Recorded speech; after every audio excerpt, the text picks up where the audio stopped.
Hi, friends. Have you ever had one of those days where you need all of the tools in your toolbox to help you get through the day? Gosh, like a couple of days ago, I had this moment where I went downstairs and I heard my fridge making a sound. And I thought, oh no, this might be bad. And the reason why I thought that is for a few weeks, I had noticed that it was blowing really hot air out of the vent. And then a couple of days ago, I noticed that the fridge was running a bit long. And then I came down to the noise in the fridge. And that alerted me to the problem that had already been building. You see, I'm not sure that this fridge has ever had the back cleaned before. And the people who used to own the house had pets even. So I pulled out my fridge and saw the back of it. And yes, it was covered in dust. So I've studiously vacuumed the back of the fridge.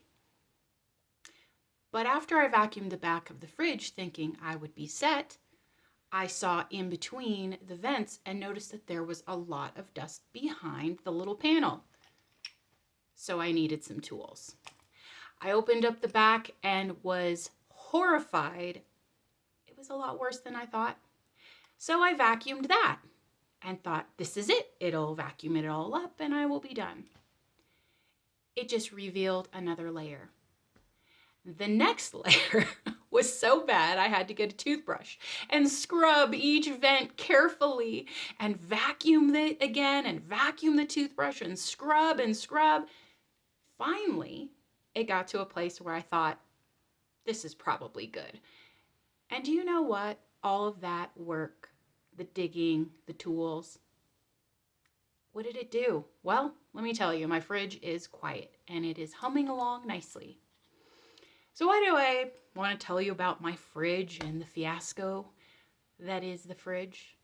Because it's actually a very good representation of personal life and development.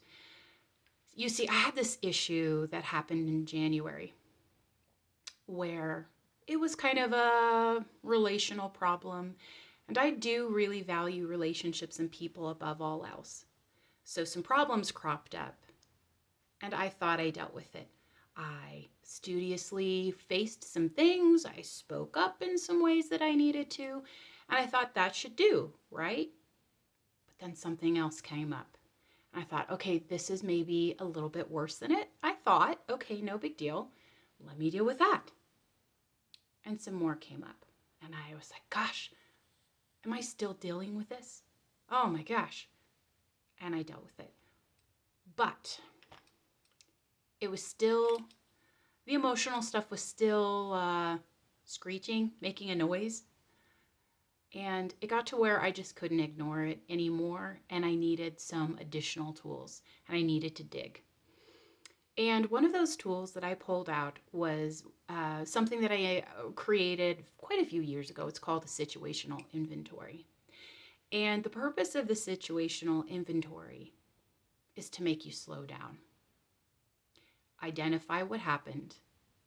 Focus some time and effort on putting words to the situation so you can let it go, so you can run smoothly, so that you can do things without feeling angry at stuff that you shouldn't be mad at. I want to share with you a little bit of the process so you can get an idea of how it works. And if you're interested and you say, you know, I have actually been through a work situation, a relationship situation, a friendship that didn't end well, some conflicts or what have you, that I think that I'm potentially not dealing with, well, I hope you'll reach out to me because I would love to help you with maybe breakthrough in moving forward in your life. So the first step in the situational inventory is you'll make a list of the people or the organization with whom you were offended or hurt by. Janet, these are made up people, by the way. You know, Janice was gossiping in the workplace and got me fired, and Tom listened to Janice and didn't, and I got fired, list out those names. So Janice and Tom and the name of the organization, and this is who I need to put on the list. The second section is the cause. So what happened? Janice gossiped. Janice told a bunch of people. Tom never came to me. He decided it was just easier to deal with letting me go instead of dealing with Janice.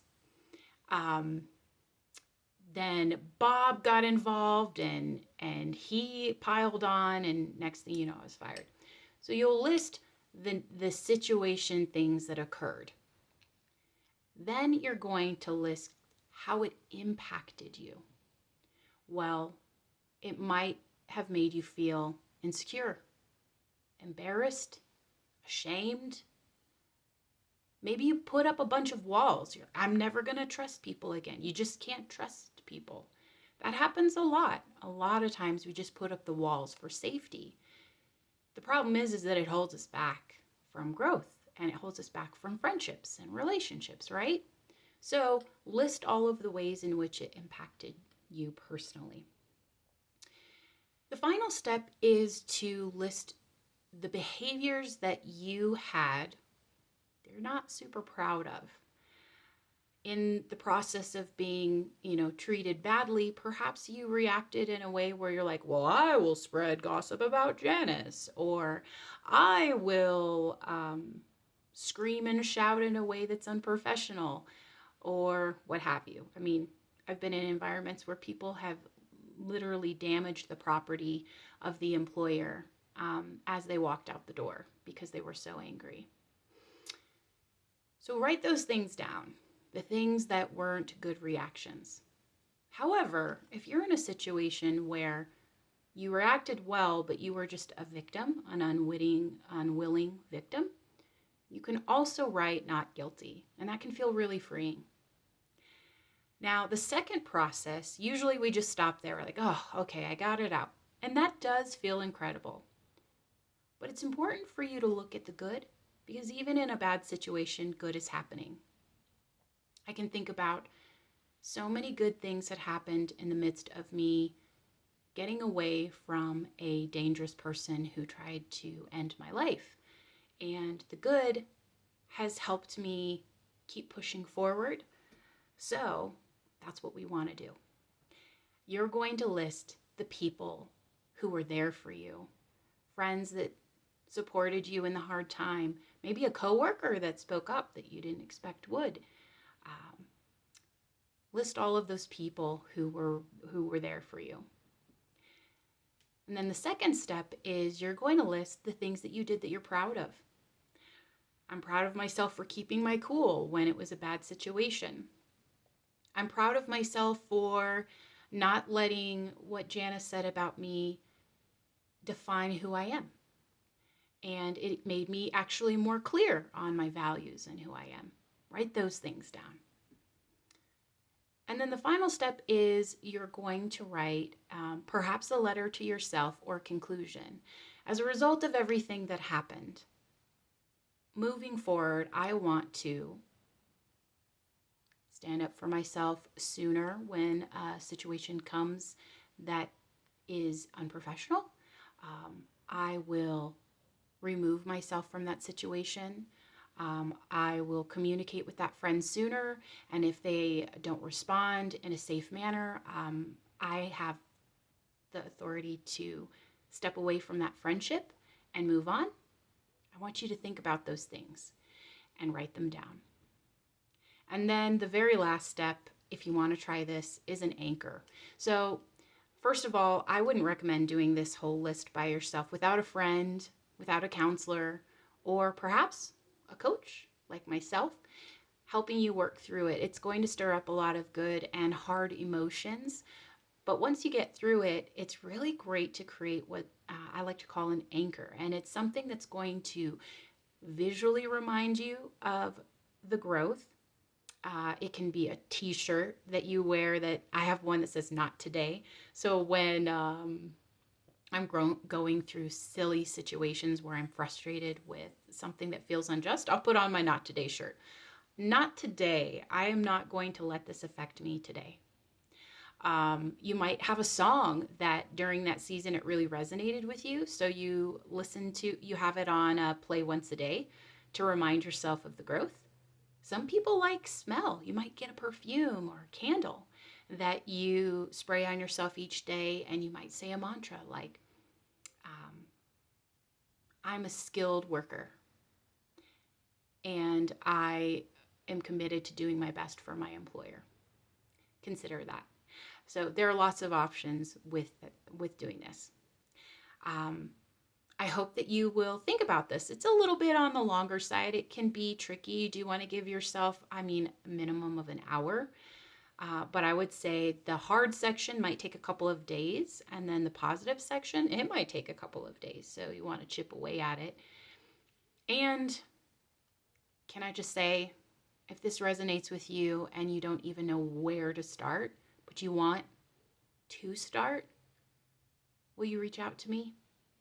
I'm going to put a link below to my website. You can check out my client reviews, and you can click on the link that says schedule a time to meet with Amanda. And I would love to do that. Or you can comment and I can private message you so we can have a conversation. I am a career life and health coach, and I love to help people go through the challenges of life and push through. I can't tell you how many times I've interviewed people who have been in a really toxic work environment and they're looking for a job and they just can't gain the confidence they need to land a job in the interview process because they didn't process what happened before. It's to your advantage to look at the past. And then, after you've looked at it and named the things, you can step forward. And that's the important part. Step forward. Step forward. Use those tools. Open up that panel. Vacuum out the dust. Get rid of the crud so that you can operate more efficiently and continue on in a healthy path. All right. Thanks, friends. Thanks for liking, sharing, and for subscribing. Have you subscribed yet? Please subscribe. Thanks. I'll talk to you later.